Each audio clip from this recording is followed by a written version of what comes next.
तो फिल्म की शुरुआत में हमें दुनिया का एंड दिखाया जाता है, जहाँ रिसोर्सेज खत्म होने के साथ साथ दुनिया पर गर्मी भी बहुत ज्यादा हो गई, इतनी कि अंटार्कटिका की बर्फ भी पिघलने लगी और इस बर्फ में जमे हुए वायरस ने जमीन पर कई किस्म की वबाएं फैला दी, जिनसे बचे कुछ इंसान भी तेजी से मारे गए। सभी मुल्कों की गवर्नमेंट और अमीर लोगों ने जान बचाने के लिए इस दुनिया को छोड़ जाने का फैसला किया और रॉकेट्स के जरिए दूसरे प्लैनेट्स पर जाने लगे। पर उनका ये फैसला इतना अचानक था कि उन्होंने प्रॉपर प्लानिंग नहीं की थी। ना उन्हें ये पता था कि वो दूसरे प्लैनेट पर पहुंचेगी कैसे और ना वो ये जानते थे कि वो सरवाइव कैसे करेंगे। ऐसे में बहुत सारे रॉकेट्स स्पेस में जाते ही तबाह हो गए और लोग स्पेस में ही मारे गए।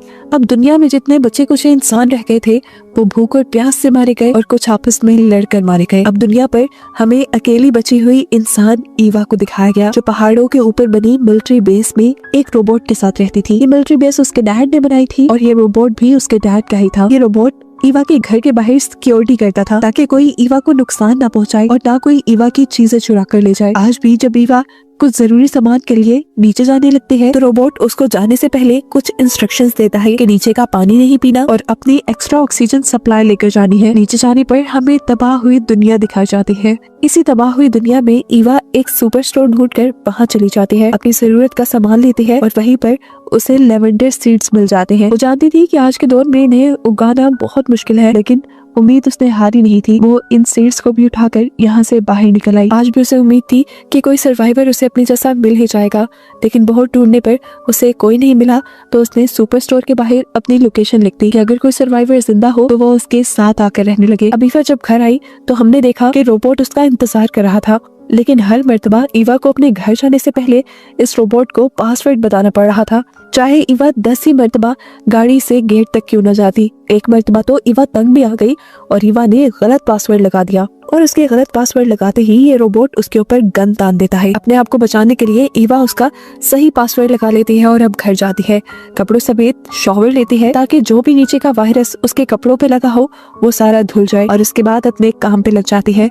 उसने अपने घर के अंदर ही एक छोटा सा ग्रीन हाउस भी बनाया हुआ था जिसमें वो अपनी जरूरत का सामान उगाती थी। उसकी इस अकेली जिंदगी में और कुछ था भी नहीं, अपने लिए सामान उगाना, अपने लिए सप्लाईज लेके आना और अपने लिए ही एनर्जी बनाना। आजकल वो अपने घर पे सोलर इंस्टॉल कर रही थी ताकि एनर्जी की कोई कमी ना रहे। ईवा अकेली ही ये सारे काम करती थी। उसका रोबोट बस घर के चारों तरफ घूमता रहता था। अगले दिन काम करते हुए ईवा रोबोट से मजाक करने लगती है, लेकिन ये एक एआई है, मजाक ये लोग नहीं समझ पाते। खैर, अब ईवा उसे शादी के लिए प्रपोज कर देती है और रोबोट यहाँ पर उसे शादी की डेफिनेशन बताता है और कहता है कि एक रोबोट और एक इंसान की शादी नहीं हो सकती। तो ईवा उससे कहती है, फिर मेरा क्या होगा? इस दुनिया में तुम्हारे अलावा और है ही कौन? यहाँ उसके और रोबोट के दरमियान होने वाली बातों से हमें पता चलता है कि उसके डैड ये बेस बनाने के बाद अपने बटालियन के पास गए थे और ईवा को ये कह के गए थे कि वो कुछ दिन में वापस आ जाएंगे, लेकिन सालों गुजर गए, वो यहाँ नहीं आए। रोबोट भी ईवा की थोड़ी थोड़ी बात समझने लगा और अब रोबोट ने उससे कहा, मैं सिर्फ 40 साल तक काम कर सकता हूँ, अगर मुझे कुछ हो गया फिर तुम्हारा क्या बनेगा? ईवा मजाक में उसे कहती है,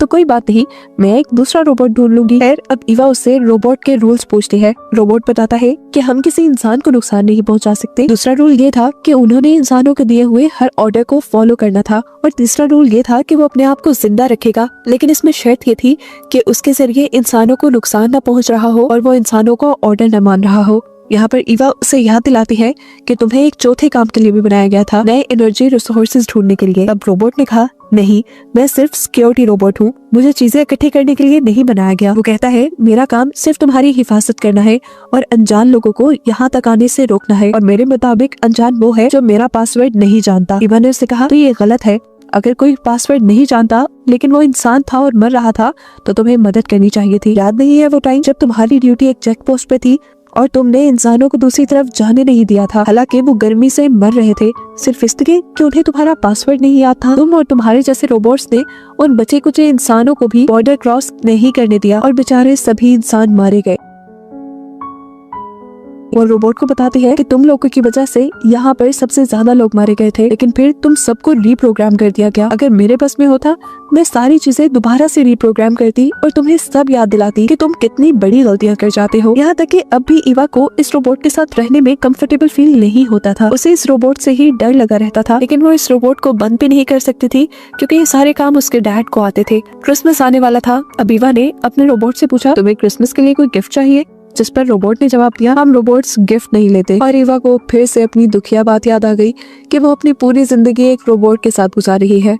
तंग आकर उसने रोबोट से कहा, कम से कम इंसान बनने का नाटक तो कर सकते हो तुम। बहुत सोचने के बाद शाम में रोबोट उसके पास आया और उसने ईवा से कहा कि अगर तुम मुझे गिफ्ट देना चाहती हो तो तुम एक आंख यानी एक आई मुझे गिफ्ट करो, जिससे मैं सब देख पाऊँ। ईवा ने हैरानी से उसकी तरफ देखा और कहा, हाँ, सोचा जा सकता है इस बारे में। अगली सुबह हम देखते हैं कि ईवा एक आर्टिफिशियल ट्री लेने के लिए दोबारा नीचे की तरफ जाने वाली थी, क्योंकि असली ट्रीज अब इस दुनिया में नहीं थे और उसे क्रिसमस के लिए एक ट्री डेकोरेट करना था। जाने से पहले आर्थर ने उसे वही इंस्ट्रक्शन दी कि ऑक्सीजन टैंक एक्स्ट्रा लेकर जाना है और नीचे का पानी नहीं पीना है। ईवा अपना सामान लेकर जब वापस आई तो उसे अब घर के अंदर जाना था। रोबोट ने उससे रोज की तरह पासवर्ड मांगा। ईवा ने उसे बता भी दिया, लेकिन रोबोट ने उसके ऊपर गन तान दी, क्योंकि इस मर्तबा ईवा ने गलत पासवर्ड बताया था। असल में इस रोबोट का पासवर्ड हर 3 महीने बाद रिन्यू हो जाता था और नया पासवर्ड ईवा के डैड के जर्नल में था। ये सारे पासवर्ड असल में ईवा के डैड ने ही सेट किए थे और सभी को सेट करके डायरी में लिख दिया था। डायरी अब घर के अंदर थी। वो अंदर जाती तो सही पासवर्ड देख पाती, लेकिन ये रोबोट उसे अंदर जाने नहीं देता। ईवा यहाँ पर रोबोट की मिन्नतें करने लग जाती है, लेकिन रोबोट के अंदर कोई फीलिंग नहीं थी। ईवा को प्यास भी बहुत लगी थी। उसे जितने पासवर्ड याद थे उसने सारे रोबोट के सामने बोल दिए, लेकिन सारे पासवर्ड गलत थे। ईवा अब रोबोट को समझाने की कोशिश करती है, देखो रोबोट, इस दुनिया में सिर्फ मैं ही अकेली इंसान बची हूँ और तुम्हें मेरी ही हिफाजत के लिए यहाँ लाया गया है। तो मुझे 1 मिनट के लिए अंदर जाने दो, मैं जर्नल लेकर तुम्हें तुम्हारा पासवर्ड बता देती हूँ।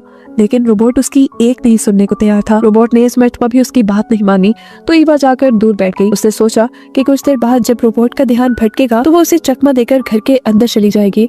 और जैसे ही वो ऐसा करने लगी तो साइड से रोबोट ने उसके ऊपर गन तान दी, यानी ऐसा करना भी उसके लिए जानलेवा साबित हो सकता था। अब वो अपने घर के अंदर जाने के लिए ही तरस रही थी। कुछ देर बाद ईवा नए आइडिया के साथ रोबोट के पास आती है और वो उससे कहती है, मुझे अंदर जाने दो, मुझे एक कुल्हाड़ी चाहिए, मुझे पेड़ काटने हैं। रोबोट ने बताया, इस दुनिया में अब कोई जिंदा पेड़ नहीं है, तो तुम्हें एक कुल्हाड़ी चाहिए किस लिए? यानी इस रोबोट को सब याद था, ईवा भी याद थी, लेकिन ये रोबोट भी अपने प्रोग्राम की वजह से मजबूर था। जो उसे पासवर्ड नहीं बताता था वो उसके लिए अनजान था और उसे वो अंदर जाने नहीं दे सकता था। रोबोट को ईवा याद भी थी, लेकिन जब तक ईवा उसे पासवर्ड न बताती वो उसे अंदर जाने नहीं दे सकता था। दोबारा ईवा किसी इंसान की तरह उसके सामने गिड़गिड़ाने लग जाती है। उसकी मिन्नतें करती है कि तुम मुझे 1 मिनट के लिए अंदर जाने दो, मैं जर्नल देखकर तुम्हें तुम्हारा पासवर्ड बता दूंगी। लेकिन अभी भी रोबोट उसकी बात मानने को तैयार नहीं था।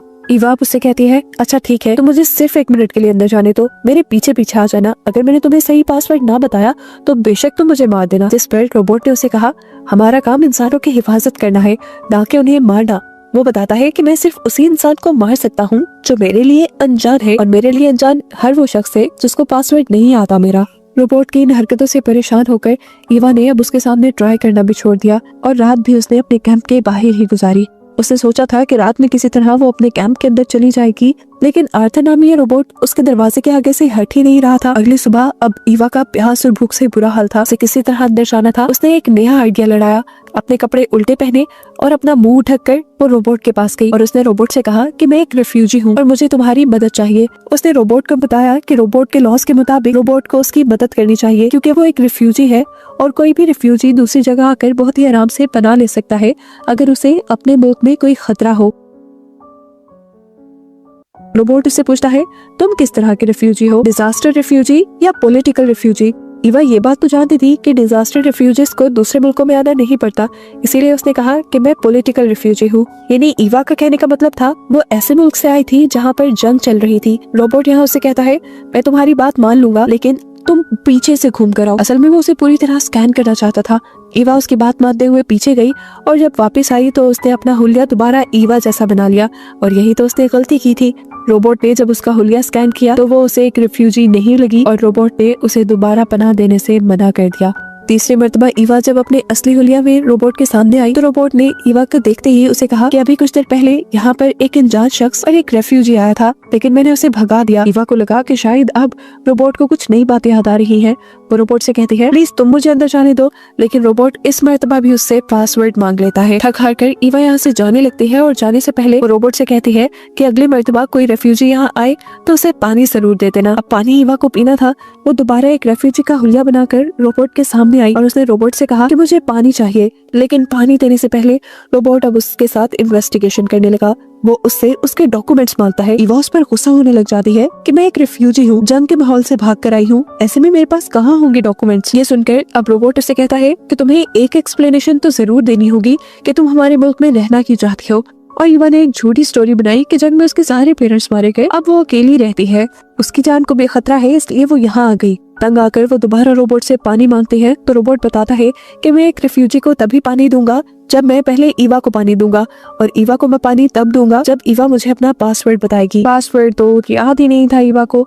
एक और रात ईवा को बाहर गुजारनी पड़ी। भूख और प्यास से उसका जिस्म कमजोर पड़ गया था। सुबह होने पर वो रोबोट के सामने गिड़गिड़ाने लगती है कि प्लीज मुझे थोड़ा सा पानी दे दो या एक सेकंड मुझे अंदर जाने दो। तो रोबोट उससे कहता है आई एम सॉरी, मैं तुम्हारी कोई मदद नहीं कर सकता। मैं तुम्हारी मदद कर भी देता अगर मुझे लगता कि तुम दुनिया की आखिरी इंसान हो, लेकिन कल ही मेरे सामने एक रेफ्यूजी और एक अनजान लड़की आई थी। ऐसे में उन दोनों की जिंदा होने की वजह से तुम्हारी कदर कम हो गई है। ईवा की बॉडी में बिल्कुल भी ताकत नहीं थी कि वो इस रोबोट के साथ कोई बहस करती। यहाँ पर रोबोट उस पर तरस खा के उसे बताता है कि करीब ही एक पावर प्लांट है, हो सकता है कि वहाँ पे कोई इंसान हो, क्योंकि उसके चलने का पता अक्सर रोबोट को चलता है। अगर वहाँ इंसान होते तो वहाँ पे पानी और खाने का भी कुछ होता। ईवा बिना कुछ सोचे समझे उस जगह की तरफ बढ़ गई। उसके ऑक्सीजन सिलेंडर में ऑक्सीजन भी बहुत कम था, क्योंकि बाकी सारे ऑक्सीजन टैंक्स उसके घर के अंदर थे, लेकिन फिर भी वो उस पावर प्लांट के अंदर गई। ये पावर प्लांट बहुत गहरा था। ईवा को उतरते हुए भी बहुत टाइम लगा, लेकिन शुक्र ये था कि अंदर जाने पर उसे कुछ पानी की बोतल्स मिल ही गई। ईवा ने अपने ऊपर से अपना ऑक्सीजन सिलेंडर उतारा और एक कुल्हाड़ी लेकर दरवाजा तोड़ के अंदर चली गई, जहाँ जाकर उसने देखा कि वहाँ मौजूद पानी की सारी बोतलें खाली थी। एक और बुरा काम जो ईवा के साथ हुआ इस प्लांट में आने पर, इस प्लांट में कुछ रेडिएशंस निकल रही थी जो ईवा की बॉडी को नुकसान पहुंचा सकती थी, और वो ईवा को अब लग भी चुकी थी। अपनी बची कुची सारी ताकत ईवा अपने कैंप में वापस आने पे लगा देती है और आखिरी मर्तबा अपनी जान बचाने की कोशिश के लिए वो उस रोबोट को ही मारने का सोचती है। अपनी गाड़ी को वो तेजी से रोबोट के ऊपर चढ़ा देती है, लेकिन पता चलता है कि ये रोबोट बहुत मजबूत लोहे से बना था। गाड़ी के टकराने की वजह से उल्टा गाड़ी ही जल गई, लेकिन रोबोट को कुछ नहीं हुआ। अगली सुबह देखने को मिलता है कि ईवा की हालत बहुत ज्यादा बुरी हो चुकी थी। उसके पास गिनी चुनी सांसें बची थी। मरने से पहले उसके पास जो लेमन ट्री के सीड्स थे वो यहाँ जमीन में गाड़ देती है, इसी उम्मीद में कि शायद कभी ये उग जाए। उसको देखकर अब उसका रोबोट उसके पास आता है और रात में होने वाली हर चीज की रिपोर्ट देता है कि किसी अनजान ने उसके ऊपर हमला कर दिया था। ईवा उसकी बातों पे ज्यादा ध्यान नहीं दे पा रही थी, वो उससे पानी मांग रही थी, लेकिन रोबोट उससे कहता है मुझ पर और यहाँ पर हमले होने लगे हैं, मैं अपने पोस्ट और अपनी ड्यूटी नहीं छोड़ सकता। ईवा को डिहाइड्रेशन की वजह से अब हेलुसिनेशंस भी हो रहे थे। उसे ऐसी चीजें नजर आ रही थी जो उसके साथ हो भी नहीं रही थी। वो अपने आप को अच्छे कपड़े पहने अच्छी दुनिया में एंजॉय करता हुआ देखती है। अगली मर्तबा उसे हेलुसिनेशन होती है कि जैसे उसके डैड उसे पानी पिलाने के लिए आए हैं, लेकिन सामने वो देखती है कि यहाँ पर उसका रोबोट ही था जो उससे उसका पासवर्ड मांग रहा था। अब ईवा के अंदर बोलने की जान भी नहीं थी। यहाँ पर रोबोट ने उसे बताया कि अगर तुम मर गई तो मेरा पासवर्ड ऑटोमेटिकली रीसेट हो जाएगा। ईवा उसकी बात पे ध्यान नहीं देती और उससे सिर्फ आखिरी ख्वाहिश कहती है कि तुम मेरे लेवेंडर के सीड्स को पानी दे देना। ये कहते ही वो मर गई और रोबोट ने अपना नया पासवर्ड लेवेंडर सेट कर दिया। इस रोबोट को आखिरी इंसान के मरने पे भी कोई दुख नहीं हुआ था, वो सिर्फ आर्टिफिशियल इंटेलिजेंस थी। मूवी का कंक्लूजन ये है कि आर्टिफिशियल इंटेलिजेंस इंसानों जैसी फीलिंग्स नहीं रख सकते और ऐसे एक दिन इंसानों के लिए जानलेवा भी साबित हो सकते हैं। और बस यही बताते हुए ये कहानी यहाँ खत्म हो जाती है।